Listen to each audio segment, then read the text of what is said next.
देवउठावनी एकादशी के दिन तुलसी विवाह क्यों किया जाता है?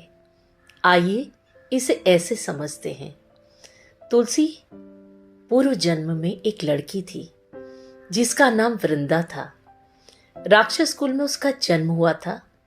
बचपन से ही भगवान विष्णु की परम भक्त थी। बड़े ही प्रेम से भगवान की सेवा, पूजा और अर्चना किया करती थी। जब वह बड़ी हुई तो उनका विवाह राक्षस कुल में दानवराज जलंधर से हो गया। जलंधर समुद्र से उत्पन्न हुआ था। वृंदा बड़ी ही पतिव्रता स्त्री थी। सदा अपने पति की सेवा किया करती थी। एक बार देवताओं और दानवों में युद्ध हुआ। जब जलंधर युद्ध पर जाने लगे तो वृंदा ने कहा, स्वामी, आप युद्ध पर जा रहे हैं।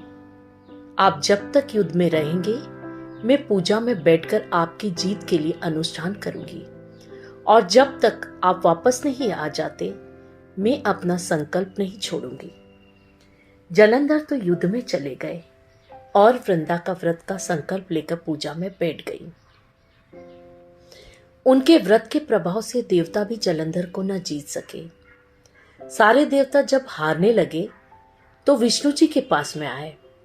सबने भगवान विष्णु से प्रार्थना की तो विष्णु भगवान कहने लगे कि वृंदा मेरी परम भक्त है, मैं उसके साथ छल नहीं कर सकता। फिर देवता बोले, भगवान, दूसरा कोई उपाय भी तो नहीं है, अब आप ही हमारी मदद कर सकते हैं। विष्णु भगवान ने जलंधर का ही रूप रखा और वृंदा के महल में पहुंच गए। जैसे ही वृंदा ने अपने पति को देखा वे तुरंत पूजा में उठ गईं और उनके चरण स्पर्श किया। जैसे ही उनका संकल्प टूटा, युद्ध में देवताओं ने जलंधर को मार दिया और उनका सिर काटकर अलग कर दिया। उनका सिर वृंदा के महल में जा गिरा। जब वृंदा ने देखा कि मेरे पति का सिर तो कटा पड़ा है, तो फिर ये जो मेरे सामने खड़े हैं ये कौन है? उन्होंने पूछा, आप कौन हो जिसका स्पर्श मैंने किया है? तब विष्णु भगवान अपने रूप में आ गए, पर वे कुछ न बोल सके। वृंदा सारी बात समझ गई। उन्होंने विष्णु भगवान को श्राप दे दिया कि आप पत्थर के हो जाओ, और भगवान विष्णु तुरंत पत्थर के हो गए। सभी देवता हाहाकार करने लगे।